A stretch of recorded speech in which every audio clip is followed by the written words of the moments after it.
Ma fiancée a dit, on ne se marie pas tant que tu ne mettras pas mon nom sur tout ce que tu possèdes. J'ai souri et j'ai répondu, d'accord, je comprends. Ensuite, j'ai appelé le lieu de réception du mariage, et j'ai transféré la compte de $15 000 uniquement à mon nom, pour une fête de célébration en solo. 3 jours plus tard, l'avocat de sa mère a envoyé une lettre de mise en demeure. J'ai 35 ans, j'ai été célibataire la majeure partie de ma vie d'adulte par choix, et j'avais finalement pensé avoir trouvé quelqu'un avec qui valait la peine de construire un avenir. Elle s'appelle Mélissa. Nous nous sommes rencontrés il y a 2 ans lors d'une collecte de fonds caritative, où je faisais du bénévolat. Elle travaillait dans la vente de produits pharmaceutiques. Toujours tirée à 4 épingles, elle savait toujours exactement quoi dire. Le courant est passé immédiatement entre nous. 6 mois plus tard, nous avons emménagé ensemble. 1 an après ça, je l'ai demandé en mariage dans le même lieu où nous nous étions rencontrés. Elle a pleuré, a dit oui, et a posté la bague sur Instagram en l'espace de quelques minutes. Tout semblait parfait. Je suis propriétaire d'une petite maison en banlieue. Rien d'extraordinaire, 3 chambres, je l'ai achetée il y a 5 ans quand le marché a baissé. J'ai aussi quelques économies, environ $80 000 en investissement, et une camionnette entièrement payée. Je ne suis pas riche, loin de là, mais je suis à l'aise. Mélissa louait un appartement avant que nous nous rencontrions. Elle n'a jamais mentionné vouloir acheter un bien immobilier. Elle semblait satisfaite de son style de vie. Le problème a commencé il y a environ 3 mois. Nous étions chez sa mère pour le dîner du dimanche. Patricia, la mère de Mélissa, était le genre de femme qui souriait en lançant des piques. Elle était veuve depuis 7 ans et traitait Mélissa comme son plan de retraite. Nous prenions le café après le dîner quand Patricia a dit « Mélissa me dit que tu es pleinement propriétaire de ta maison. C'est impressionnant pour quelqu'un de ton âge. » Merci. J'ai eu de la chance avec le moment. Patricia a remué lentement son café. As-tu pensé à ce qu'il adviendrait de la maison s'il t'arrivait quelque chose? J'ai jeté un coup d'œil à Mélissa. Elle était soudainement très intéressée par son téléphone. J'ai un testament. Tout va à ma sœur et à ses enfants. Le sourire de Patricia s'est crispé. Ça me semble peu judicieux. Tu es sur le point de te marier. Ta femme ne devrait-elle pas être protégée? Nous ne sommes pas encore mariés, et une fois que nous le serons, je mettrai tout à jour. Patricia a posé sa tasse. Je trouve juste inquiétant que tu ne prennes pas de mesures maintenant. Ça me fait douter de ton engagement. Mélissa a finalement levé les yeux. Maman, on en a déjà parlé. Parler de quoi, ai-je demandé. Le visage de Mélissa a rougi. De rien. Maman fait juste sa maman. Mais Patricia n'avait pas terminé. Je dis juste que si tu es sérieux à l'idée d'épouser ma fille, tu devrais le montrer. Mets son nom sur la maison, sur les comptes. Montre-lui qu'elle est une priorité. J'ai gardé une voix calme.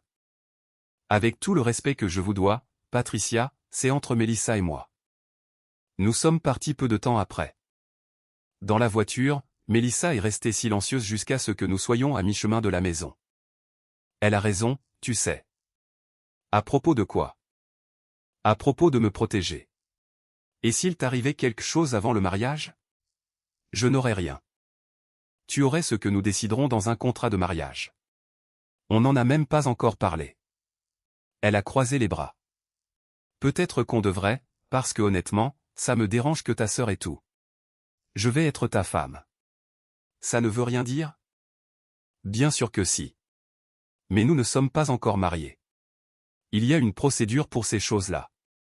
Donc, tu ne mettras mon nom sur rien avant le mariage? Je n'ai pas dit ça. J'ai dit que nous devions avoir une vraie conversation à ce sujet, pas prendre des décisions parce que ta mère pense que je devrais le faire. Elle ne m'a pas parlé du reste de la soirée.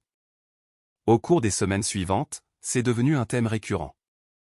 Mélissa mentionnait nonchalamment comment le fiancé de sa collègue l'avait ajouté à son prêt immobilier avant le mariage, ou comment le petit ami de son ami Ashley avait mis son nom sur le titre de propriété de sa voiture comme un geste de confiance. Chaque conversation ressemblait à un test que j'étais en train de rater. Puis est arrivé mardi dernier. Nous étions censés finaliser les détails pour le lieu du mariage. Nous avions versé un acompte de $15 000 6 mois plus tôt, partagé à parts égales entre nous. Le mariage était prévu pour décembre, dans un peu plus de 2 mois. Mélissa est rentrée du travail, m'a à peine dit bonjour, et s'est assise à la table de la cuisine avec son ordinateur portable. Il faut qu'on parle. J'ai posé l'oignon que j'étais en train de couper pour le dîner. D'accord. Qu'est-ce qu'il y a? J'ai réfléchi à ce que maman a dit sur le fait de me protéger. Mélissa, ta mère dit beaucoup de choses. C'est important pour moi. Elle a fermé son ordinateur. Je ne me sens pas en sécurité dans cette relation. Tu gardes tout séparé. Ta maison, ton argent, ta camionnette. C'est comme si tu gardais un pied dehors. Ce n'est pas juste. Nous ne sommes ensemble que depuis 2 ans. J'ai travaillé dur pour ce que j'ai. Et je te demande de le partager. N'est-ce pas ça, le mariage? Après notre mariage, oui, mais tu me demandes de mettre ton nom sur des biens que j'avais avant même de te rencontrer. C'est différent. Elle s'est levée. Alors je suppose que nous ne sommes pas sur la même longueur d'onde à ce sujet. Qu'est-ce que ça veut dire? Ça veut dire que je ne me marie pas tant que tu ne m'auras pas montré que je compte. Mets mon nom sur la maison. Mets-moi sur tes comptes. Montre-moi que tu es engagé. Je l'ai dévisagé. Tu me poses un ultimatum. Je fixe une limite. Je ne me marierai pas avec quelqu'un qui ne me fait pas assez confiance pour partager ce qui est à lui. Il ne s'agit pas de confiance. Il s'agit d'être prudent. Nous ne sommes même pas encore mariés. Exactement. Et nous ne le serons pas tant que tu ne l'auras pas fait. Elle a pris son ordinateur portable et est allée dans la chambre, fermant la porte derrière elle. Je suis resté dans la cuisine, l'oignon à moitié coupé, oublié, essayant de comprendre ce qui venait de se passer. Je n'ai pas dormi cette nuit-là.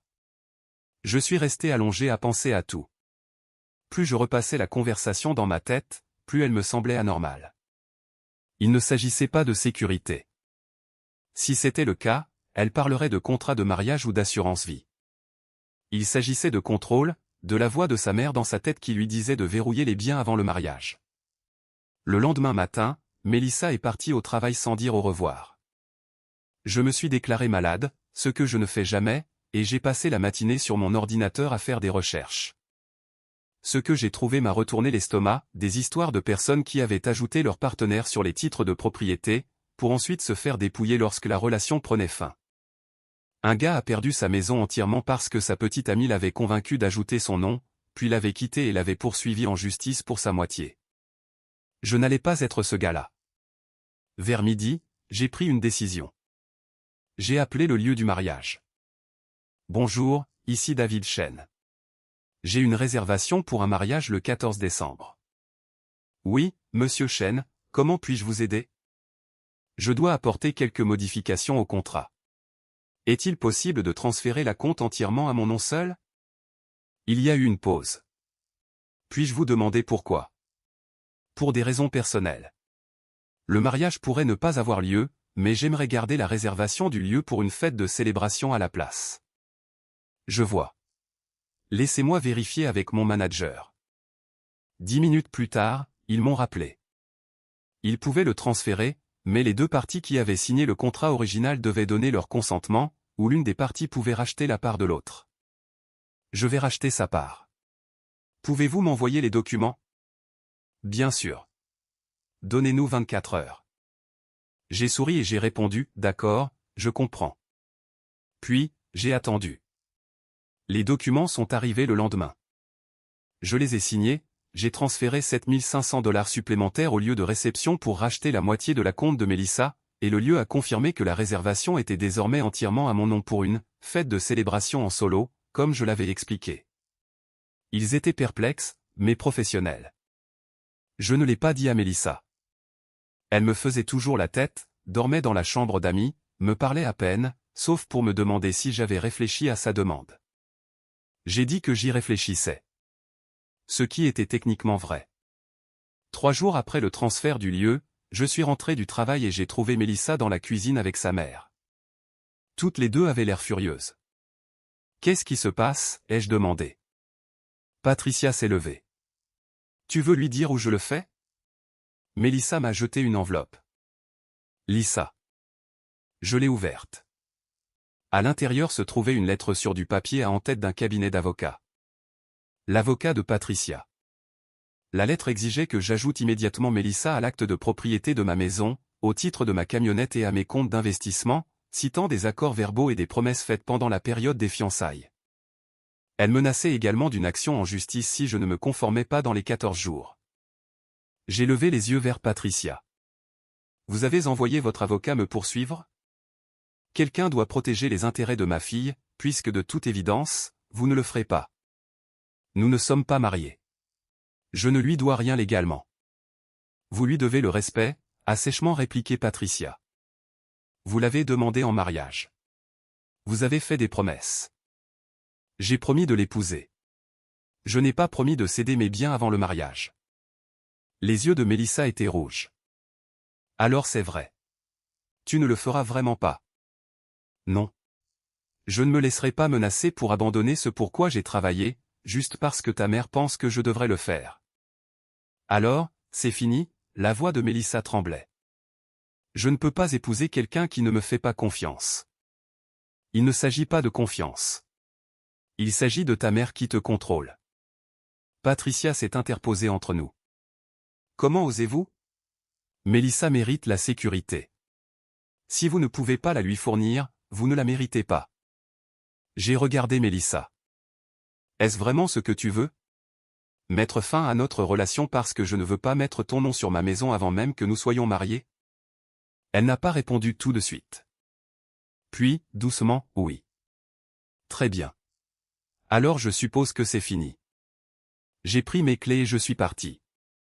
J'ai passé la nuit chez ma sœur. Je lui ai tout raconté. Elle était furieuse en mon nom. Elle a dit que j'avais échappé belle. Je n'en étais pas si sûr.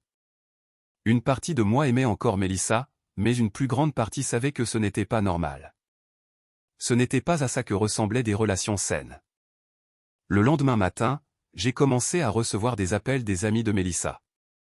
Des gens que je connaissais à peine me disant que j'étais égoïste, que j'avais mené Mélissa en bateau, que j'avais peur de l'engagement.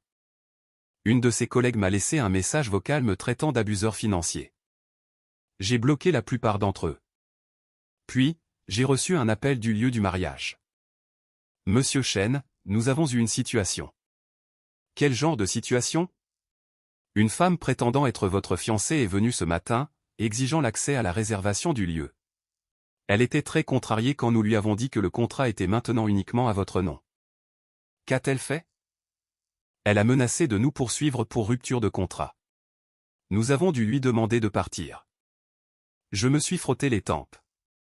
Je suis désolé que vous ayez eu à gérer ça. Ce n'est pas grave. Nous voulions juste nous assurer que vous étiez au courant. De plus, elle a mentionné qu'elle pourrait essayer d'annuler la réservation. Sachez simplement que la compte n'est pas remboursable et que le contrat est désormais uniquement à votre nom. Elle n'a aucune base légale pour effectuer des changements. Bien. Merci. Après avoir raccroché, j'ai réalisé ce qui se passait. Mélissa et Patricia essayaient de me mettre au pied du mur. Si je ne leur donnais pas ce qu'elles voulaient, elles essaieraient de ruiner les plans de mariage que j'avais payés. C'est à ce moment-là que j'ai décidé de sortir l'artillerie lourde. J'ai appelé directement l'avocat de Patricia. Le numéro était sur la lettre de mise en demeure. Quand il a répondu, j'étais calme. Ici David Chen. Vous m'avez envoyé une lettre concernant Mélissa Patterson. Oui, monsieur Chen. Avez-vous décidé de vous conformer? Non. Mais je veux que vous sachiez que si vous ou votre cliente continuez à me harceler, à contacter mon employeur, ou à interférer avec ma propriété, je déposerai une demande d'ordonnance restrictive et poursuivrai des actions en justice pour diffamation. Monsieur Chen, nous protégeons simplement les intérêts de la fille de ma cliente. La fille de votre cliente n'a aucune revendication légale sur mes biens. Nous ne sommes pas mariés. Le mariage de fait n'existe pas dans cet état. Elle a vécu dans ma maison pendant 18 mois mais a payé un loyer minime. Au contraire, je pourrais soutenir qu'elle me doit des arriérés de loyer. Silence à l'autre bout du fil. De plus, j'ai documenté chaque conversation, chaque demande, chaque menace. Si cela dégénère, j'ai tout ce qu'il faut pour une affaire de harcèlement. Je vous suggère de conseiller votre cliente en conséquence. Je transmettrai. Il a raccroché. Je me sentais à la fois vengé et épuisé.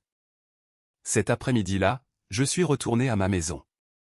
La voiture de Mélissa était partie. J'ai vérifié la chambre d'amis où elle dormait. La plupart de ses affaires avaient disparu. Elle avait laissé sa clé sur le comptoir de la cuisine avec un mot. Tu vas le regretter. Tu avais une chance de faire ce qui était juste, et tu as choisi l'argent plutôt que moi. J'espère qu'il te tiendra chaud la nuit. J'ai froissé le mot et l'ai jeté. Au cours de la semaine suivante, les choses sont devenues étranges. Les amis de Mélissa ont commencé à publier sur les réseaux sociaux des choses vagues comme « Certaines personnes montrent leur vrai visage quand ça compte le plus » et « L'argent ne peut pas acheter le caractère ». Je n'ai pas répondu. J'ai juste gardé la tête basse et je me suis concentré sur mon travail. Puis ma sœur m'a appelé. Tu ne vas pas le croire. Quoi encore? Mélissa a posté quelque chose sur Facebook. Elle dit que tu as pris la compte du mariage et que tu t'es enfui, que tu as annulé le mariage et gardé tout l'argent. J'ai ouvert Facebook. Effectivement, il y avait un long message de Mélissa détaillant comment j'avais volé la compte du mariage, tout annulé sans le lui dire, et l'avais laissé sans rien. Les commentaires étaient brutaux.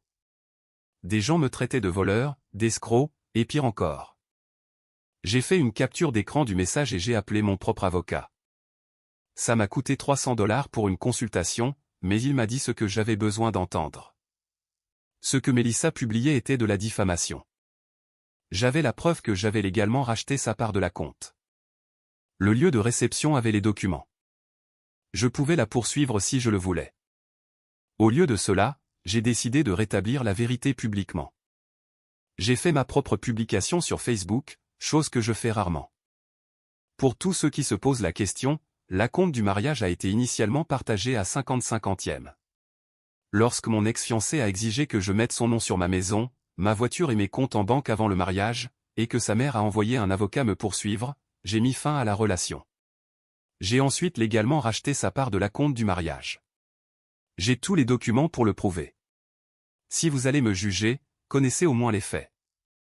J'ai joint des captures d'écran du contrat du lieu, de l'accord de rachat, et de la lettre de mise en demeure de l'avocat, en masquant le nom de ce dernier. La réaction a été immédiate. Certaines personnes ont continué à me traiter d'égoïste, mais beaucoup de gens ont commencé à commenter des choses comme « Attends, elle voulait que tu mettes son nom sur tout avant le mariage » et « Cette lettre d'avocat est insensée ». Le récit de Mélissa a commencé à s'effondrer. Ses amis ont cessé de commenter. La publication a été partagée quelques fois et soudain, des gens qui ne me connaissaient même pas donnaient leur avis, la plupart du temps de mon côté. 2 jours plus tard, j'ai reçu un appel de Patricia. Vous avez humilié ma fille. J'ai corrigé les mensonges qu'elle a racontés sur moi. Vous n'aviez pas le droit de publier cette lettre d'avocat. J'avais tout à fait le droit de me défendre. Vous m'avez attaqué légalement, j'ai répondu. Mélissa est dévastée. Bien. Peut-être qu'elle y réfléchira à 2 fois avant d'essayer de manipuler le prochain type. Patricia m'a raccroché au nez. 1 mois a passé. Le drame sur Facebook s'est tassé.